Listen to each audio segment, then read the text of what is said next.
Wait স্কেলে ওজন করে অথবা লাইভ ওয়েট হিসাবে কোরবানি পশু ক্রয় করা শরীয়ত সম্মত কিনা। কোরবানির পশু কেনার ক্ষেত্রে আজকাল পশুটাকে তুলে তার লাইভ ওয়েট ওজন করে কত কেজি গোশত হতে পারে এর পরিমাপ বের করে মূল্য নির্ধারণ করার যে কৃষ্টি আমাদের সমাজে প্রচলিত আছে, বিশেষ করে দেশের বাইরে যারা অমুসলিম প্রধান দেশগুলোতে বসবাস করেন তারা কোরবানি করলে গরু এভাবে ওজন করে তার গোশত হিসেব করে মূলত দাম নির্ধারণ করেন। মূল্য নির্ধারণের জন্য এরকম ওয়েট স্কেলে তুললে সেটা অসুবিধা নেই। যেটার ন্যায্যতা আমি জানি না, বুঝি না, তাতে ওয়েট স্কেলে তুললে ন্যায্যতাটা আমি বুঝতে পারবো, আমার জন্য বোঝাটা সহজ হবে।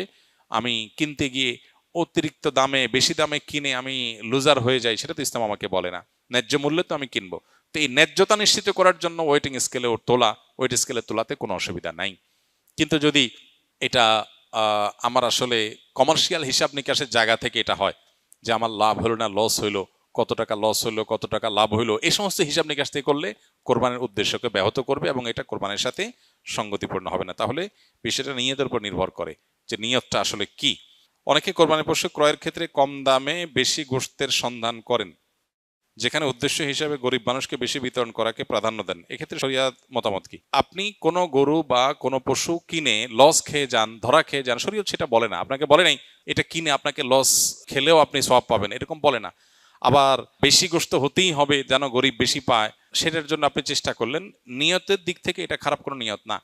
এবং সেই সাথে আমি যেন ন্যায্য মূল্যে কিনতে পারি, আমার যতটুকু সম্ভব কম দামে কিনতে পারি সেই চেষ্টা আমি করব। তাতে গরিব যেমন গোশত বেশি পাবে, আমার কমটাকে আমি বেশি আপনার বড় গরু বড় ছাগল আমি কিনতে পারবো।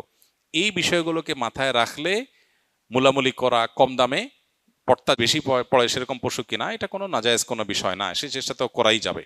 আধুনিক সমাজে কোরবানিকে কতিপয় মানুষ সামাজিকতা, কেউ গরিব মানুষকে গোশত বিতরণের দিন হিসাবে আখ্যায়িত করে থাকেন। অনুগ্রহ করে কোরবানির মূল উদ্দেশ্য নিয়ে কিছু বলুন। খুবই প্রাসঙ্গিক একটি প্রশ্ন। আমাদের সমাজে বিশেষ করে কোরবানিকে ভালো নিয়ত করলে অনেকে মনে করে এটা হলো গোশত বিতরণ উৎসব।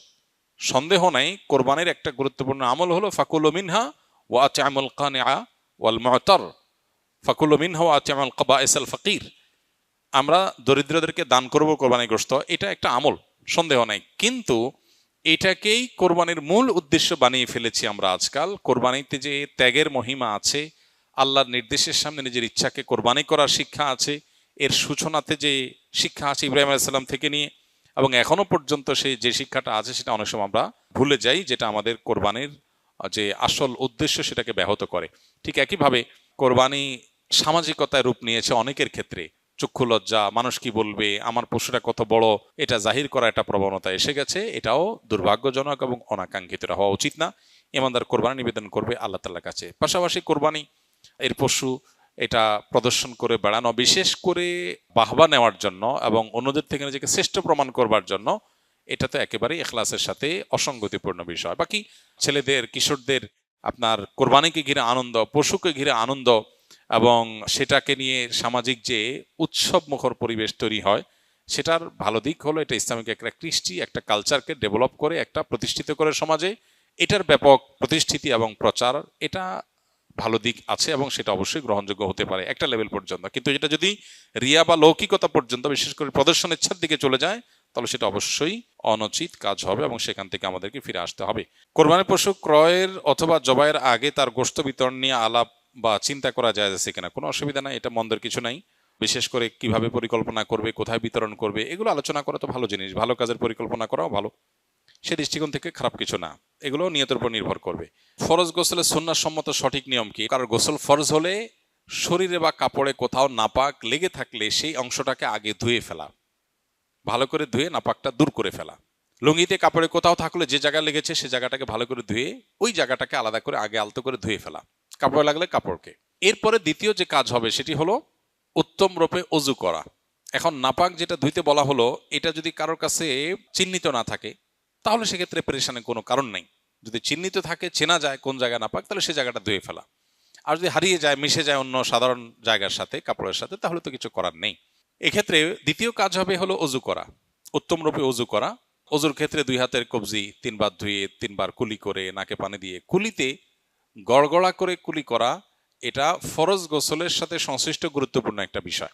নবী করিম সাল্লাল্লাহু আলাইহি ওয়াসাল্লাম বলেছেন, ওয়াবালিগ ফিল ইস্তিনশাক ইল্লা আন তাকুনা সাইমা।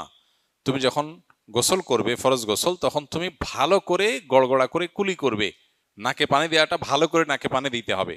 কিন্তু যদি রোজাদার হয় তাহলে খুব বেশি গড়গড়া করে কুলি করতে গেলে পানি ভেতরে যেতে পারে, সেজন্য রোজাদারের জন্য এটা নাই। বাকি সাধারণ অবস্থাতে আমরা যে ওযু করব ফরজ গোসলের শুরুতে, সেটার শুরুতে আমরা ভালো করে গড়গড়া করে কুলি করে নাকে পানি দিয়ে এরপরে 3 বার মুখ ধৌত করে 3 বার কোণ পর্যন্ত হাত ধুয়ে মাথা মাসা করে তারপর মাথা এবং কাঁধে পুরো শরীরে পানি দিয়ে ধৌত করে শেষে বের হয়ে আসার সময় 2 পায়ের গোড়ালি পর্যন্ত এই জায়গাটা ধোয়া বাকি আছে, এটা ধুয়ে টেপে হোক পুকুরে হোক দিয়ে তারপর আমরা বের হয়ে চলে আসবো। তাতে ওযু এবং গোসল একসাথে হয়ে যাবে। এভাবে সুন্নাহসম্মত ফরজ গোসল বা সুন্নাহসম্মত গোসল আদায় করলে গোসলের সাথে ওযু অটোমেটিক হয়ে যাবে, আলাদা ওযু আর করার প্রয়োজন নাই। হ্যাঁ, গোসল করতে করতে যদি আবার কেউ পেশাব আসে, কারোর পেশার বেগ হয়, পেশাব করেন অথবা বায়ু ত্যাগ করেন, ওযু ভঙ্গের কোনো কারণ দেখা যায়, তাহলে তাকে আবার শুরু থেকে ওযু করতে হবে। আর যদি সেরকম কিছু দেখা না যায় তাহলে এটাই তার ফরজ গোসলের জন্য যথেষ্ট হবে। একই সাথে গোসলের সুন্নাহ, ফরজ গোসলের সুন্নাহটা আদায় হবে, অর্থাৎ শুধু গোসলের ফরজ আদায়ই হবে না, পাশাপাশি সুন্নাহসম্মত গোসল হবে।